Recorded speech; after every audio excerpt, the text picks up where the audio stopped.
Good evening, Oswego, and thanks for joining us. I'm Mike Tanzini. And I'm Leanne Cole.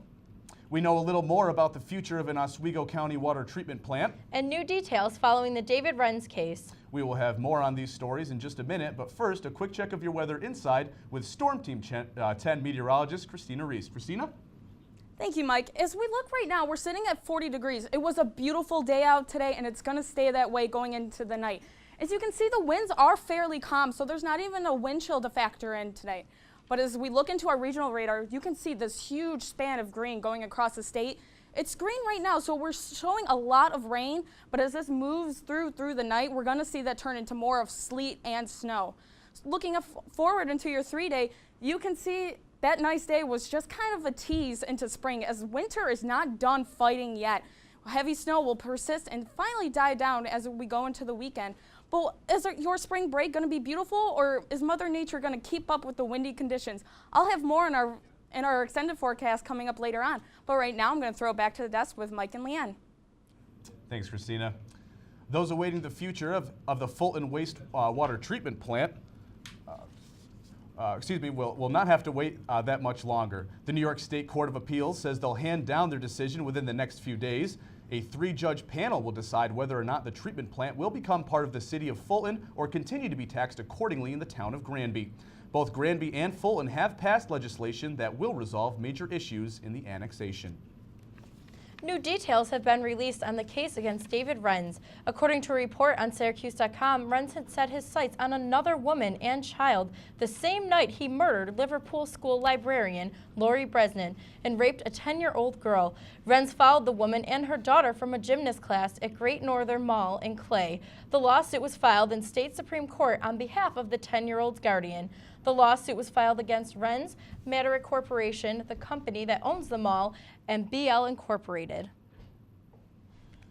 The Oneida Nation has made good on its first payment of $11 million as part of a deal delegated by Governor Cuomo last May. The payment was made to the Madison County, and Governor Cuomo says there's more money coming their way. The deal guarantees that no casino will be built near Turning Stone in Verona. In return, the Oneida Indians pay 25% of the casino's net revenue from slot machines, which could reach a total of $50 million annually. Donald Trump stopped by Syracuse today to discuss New York taxes, the SAFE Act, and gubernatorial race.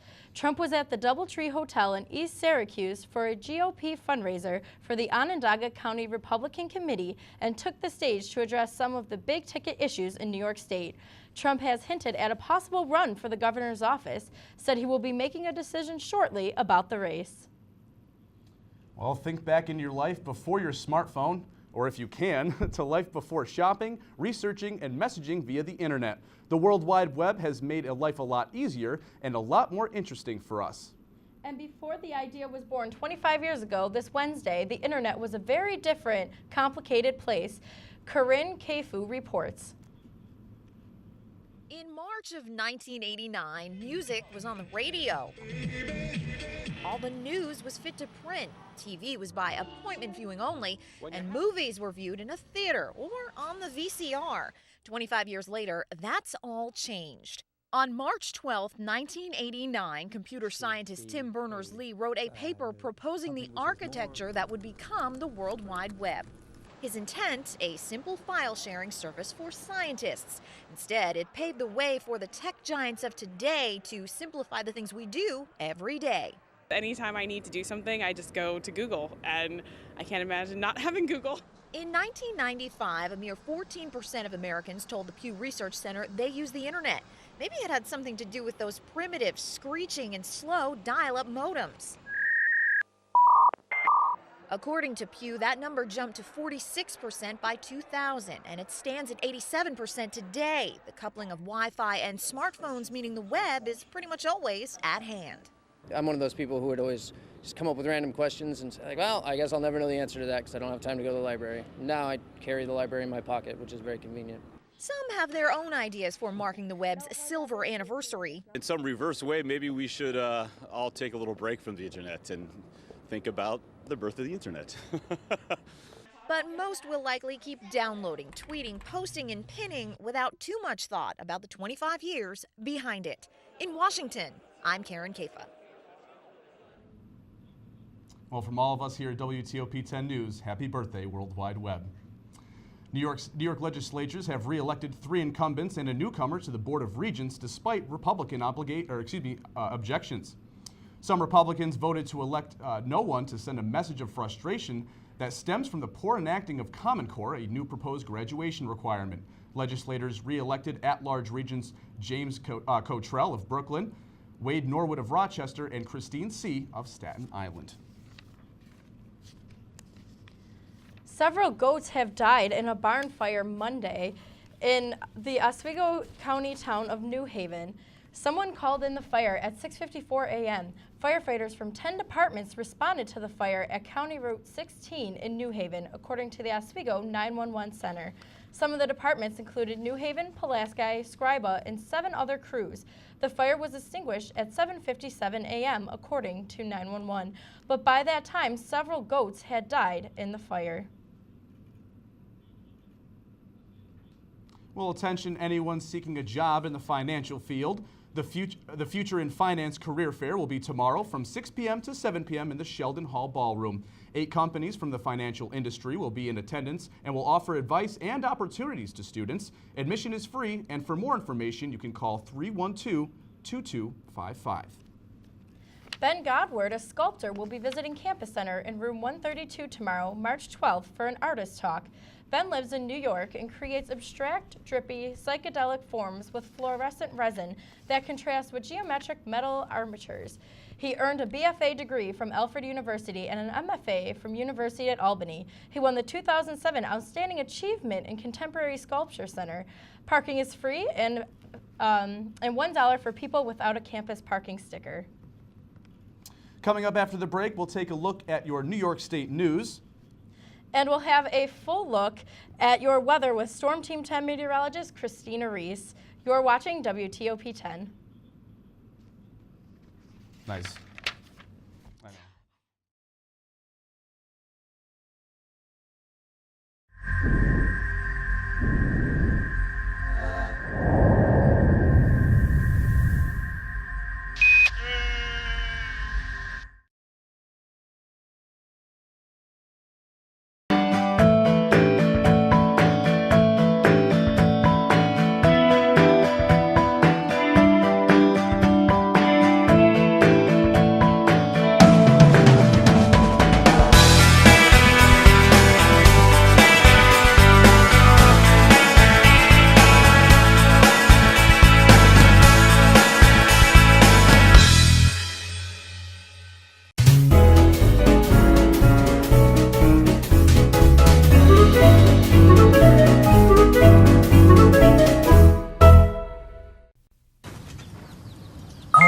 G-Morning, sunshine. Wakey, wakey. Text me back. Hey, did you tell your parents about us? Let's skip first period together. Did you get all my texts? Is practice over yet? Where are you at? Are you with your friends? That's L-A-A-A-A-M-M-E-E-E. Capital X, lowercase o, capital X, lowercase o. I love you. JK, I hate you. JK. Are you ignoring me? We're in a huge fight right now. Is this something I did? I can see your lights on. I'm coming over. What'd you dream about? Me? I'm lonely. Holla back. Holla back. Let's try something new. Nude pics. Send me some. Text me.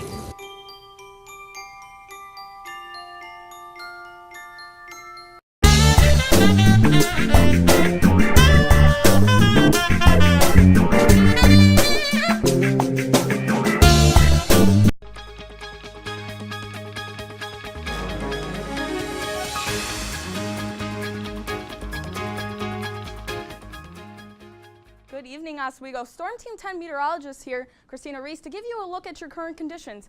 Right now, we're sitting at 40 degrees, another beautiful night after a beautiful day. There's really no wind out there to even affect the temperature, so if you want to go for a night stroll, I highly suggest it, because as we look later on, it's not going to be as nice. But as we look across the state right now, 40s throughout. Our cold spot is in Plattsburgh in upstate with 37 degrees, and as you go down the Hudson Valley, you'll hit our hot spot in New York City at 58 degrees. But as we look into our top weather headlines, the precipitation is going to begin tonight. As those temperatures dip down, you're going to go from rain to sleet to that snow around 3 a.m. this morning. Continuing on until tomorrow, blustery snow conditions. It's going to come down heavy and hard, and those winds are going to pick up, which is going to make travel extremely difficult. And looking forward into the weekend, a rain-snow mix will begin around Friday, and we'll see if it continues into your overall weekend. As we look into your regional radar, you can see a good span of green, a very strong synoptic system, which basically is just not localized. So a good chunk of the state and Pennsylvania is getting hit by this rain right now. But as we look forward into our national radar, you can see where it's going to just keep coming up into our area, looking forward into tomorrow, where you're going to see those temperatures start to dip down, and then it will continue into snow. So looking forward into tonight, as those temperatures dip down to 29, you're going to see that mix very, very prominently as it goes from rain to even sleet at times into the snow. And as we look forward into tomorrow, we can see that this low pressure here is really going to start to affect our area, and it's going to make travel difficult. But the big thing we want to look at here is this mix line. It's very variable right now, but this line is going to differentiate us from rain into that heavier snow as we look forward into tomorrow.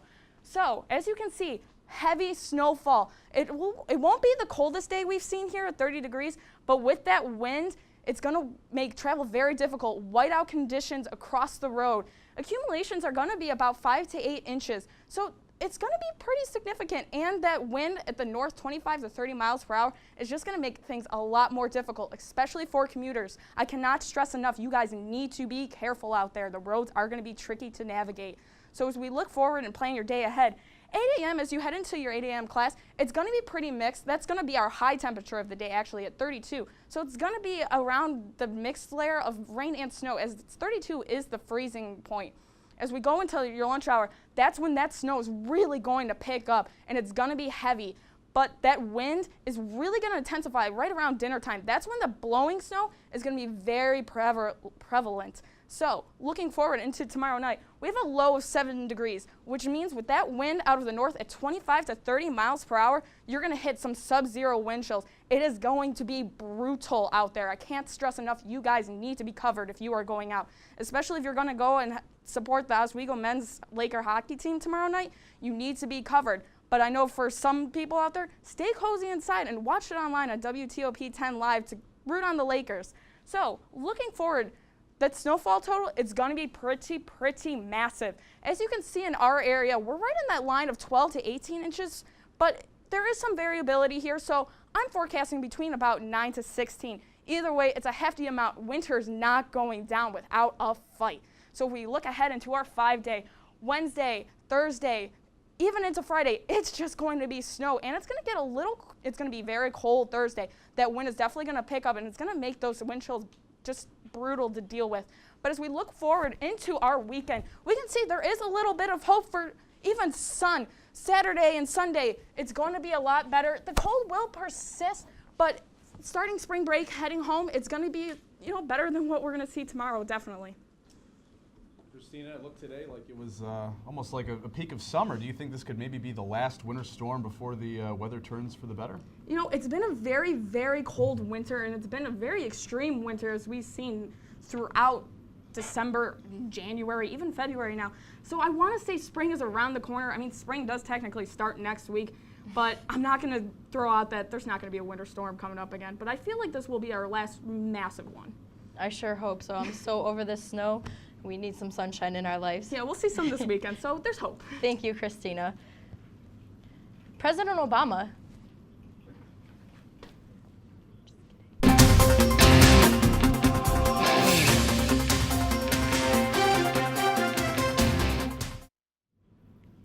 President Obama did a little shopping at New York City Gap Tuesday. A saleswoman in the Gap recommended a V-neck sweater for some of the ladies at the White House. The president apparently went into dad mode and ended up with a couple crew necks, saying a V-neck might slip off his daughter's shoulders. He also picked out a workout shirt for the First Lady. After checking out, the president made some brief remarks, praising the Gap for volunteering to raise its minimum wage over the next 2 years. Well, 9 people were injured when a New York City school bus flipped over yesterday in Brooklyn. The crash happened after a taxi cab collided with the bus and turned it over. 6 people suffered minor injuries and 3 adults were rushed to the hospital but did not suffer life-threatening injuries. Today, Washington, D.C. Mayor Vincent Gray said he will not resign as prosecutors try to tie him to a political scandal. Prosecutors say Gray was aware of illegal fundraising during his successful campaign in 2010. Gray says he had nothing to do with the scheme. On Monday, businessman Jeffrey Thompson pleaded guilty to conspiracy. Thompson is helping prosecutors in the investigation. The U.S. Attorney's Office has not filed any charges against Gray. New clues are emerging in the mystery of a missing Malaysia Airlines flight. Authorities have released new information, but now even more questions remain. Corinne Karifa from CNN has more. A Malaysian Air Force official says missing Malaysia Airlines Flight 370 was completely off course. They say the plane was hundreds of miles from its normal flight path, flying in the opposite direction of its intended destination of Beijing. Air traffic control last heard from the flight as it was headed on course towards Vietnam. After that point, the plane's transponder apparently stopped working. You have to have a very deliberative process to turn the transponder off. And if someone did that in the cockpit, they were doing it to disguise the route of the plane. Authorities were still able to track the jet on radar. They say the plane did a U-turn, then disappeared. Meanwhile, Malaysian authorities have identified the 2 passengers traveling on Flight 370 with stolen passports. Both were Iranian nationals, but officials say they were likely seeking asylum in Europe and that it's unlikely the incident is related to terrorism. Here in the U.S., the head of the CIA isn't so sure. We know that there are terrorist groups that are still determined to carry out attacks, including especially against aircraft. At this point, you're not ruling out that it could be some sort wouldn't of rule it terror? out, not at all. Family members and friends who have now been waiting days for the missing lashed out at Malaysia Airlines officials in Beijing. Airline officials have pledged to send close family members to the staging ground of the search in Malaysia, but few of them want to go, not until the plane is found. I'm Karen Kefa reporting.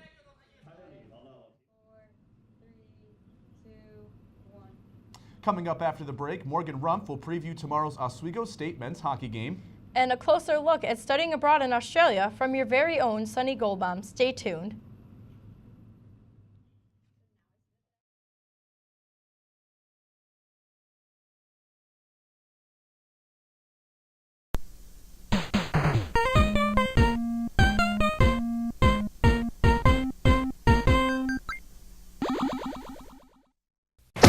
Hey guys, this is my teenage friend Fred. Rad! Hey pal, you want to pay attention to the road? Relax, man, I got it.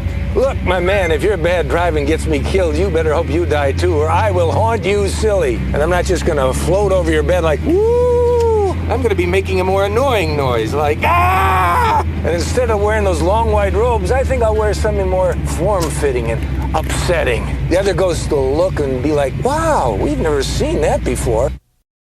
Hi, I'm CNN's Rob Marciano, and you're watching WTOP 10, your television station.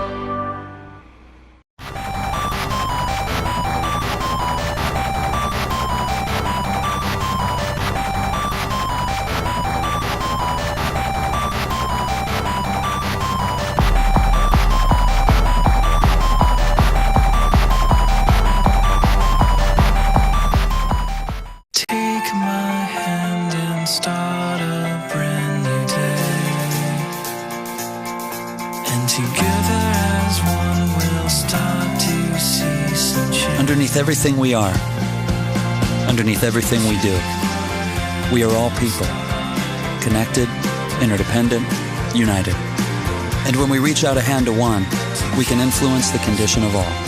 That's what it means to live united.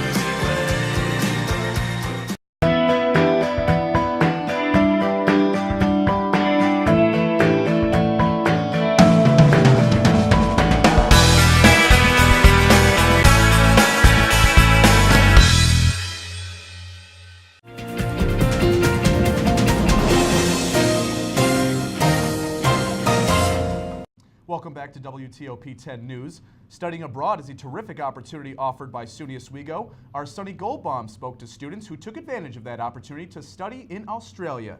Here's their story. I would say it's the greatest college decision, like best decision you'll make throughout your college career. It was awesome. It'll probably go down as one of the best experiences of my life. I knew I wanted to study abroad, but I was kind of wary on going to a country that didn't speak English, so chose Australia. It's awesome to just be, thrown into this place all the way across the world. It's just crazy how you learn to adapt so fast. You go to Brisbane, it's like best of both worlds type place. Like it's got the college atmosphere, but then it also has the big city feel. It's just like a laid-back city. Gold Coast is 45 minutes away, so like it's one of the nicer beaches in Australia. Brisbane itself is a city I can see myself living in for the rest of my life. Yeah, we saw everybody from Europe, countries all over Asia. I met so many amazing people, like friends from like all over the world. We went and visited them over winter break actually. Like went to Europe and visited them. These are lifelong friends. Yeah, now we talk to everybody all the time. I studied abroad in Sydney, Australia through the CAPA program. And CAPA was a program in which they did pretty much half classes, half internships. My internship opened up my eyes to that side because it was through mental health, so I got to compare it to what mental health is seen as over here as it is over there. And literally blew away my expectations. They were great people. They helped me through everything. I learned a lot about myself. It made me grow up a lot.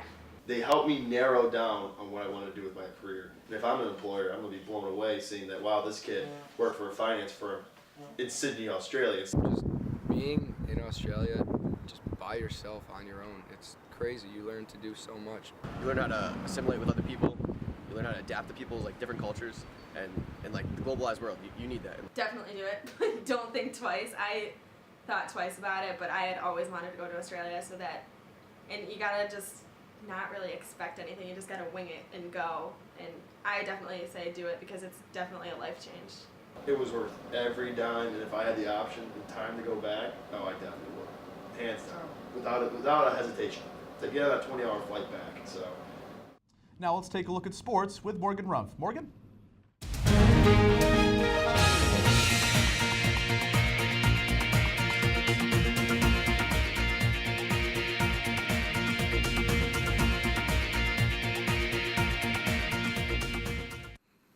Good evening. I'm Morgan Rumpf with your sports update. Katie Baugh, a senior on the Oswego State track and field team, has qualified for the NCAA championship in the 800-meter run. After her performance at the ECAC Championships Saturday in Boston with a time of 2:13.97, Baugh will travel to the University of Nebraska March 14th and 15th to compete. A link to view the live coverage of the championship can be found on the Oswego State Athletics page. Good luck, Katie. The NFL free agency began today. This year's free agency should be a little more interesting compared to recent years by the fact that teams were given a $10 million salary cap increase. Each team's new salary cap sits at $133 million. However, with not as many high-profile players being added to the free agency market, teams will be more inclined to make smarter investments, with players such as Greg Hardy and Brian Arakpo staying with their respective teams. Negotiated deals may not exceed $10 million. To keep tabs on free agents and their potential new teams, you can search for the free agency tracker on ESPNGO.com. The Dallas Stars and the Columbus Blue Jackets faced off last night, and things were going well until the Stars' 31-year-old forward, Rich Peverly, skated to the bench early in the first period. He then collapsed among teammates and coaches. Peverly, who had a procedure in September to repair an irregular heartbeat, which caused him to miss the preseason. Doctors are monitoring him closely because of his previous heart issues. Peverly has released a statement to say that he is extremely grateful for all of the players and the support he has received. The Oswego men's ice hockey team has captured the SUNYAC championship title Saturday at SUNY Geneseo, defeating the Blue Knights 7-6. The Lakers will host Bowdoin tomorrow night at the Campus Center Ice Arena in the first round of the NCAA Division III Men's Ice Hockey Championship. Tomorrow will mark the 15th time Oswego has made an appearance in the NCAA tournament in program history. The puck will drop at 7 p.m. and tune in here to WTOP 10 for full game coverage. That's it for sports. Now back over to the news desk. Thank you very much, Morgan. After the break, we'll take a final look at your weather and also the lighter side of news. You're watching the news on WTOP 10.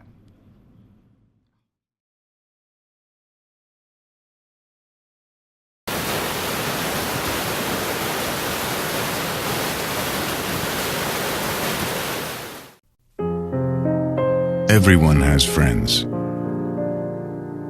There's online friends,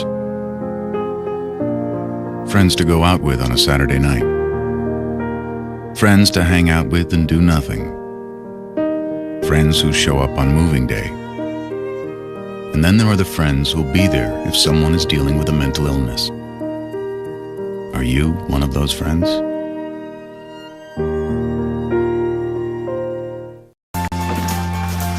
Teaching a kid football is one thing. Keeping a kid in school, that's the name of my game. My name is LaDainian Thomason. I don't just wear the shirt, I live it.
Welcome back.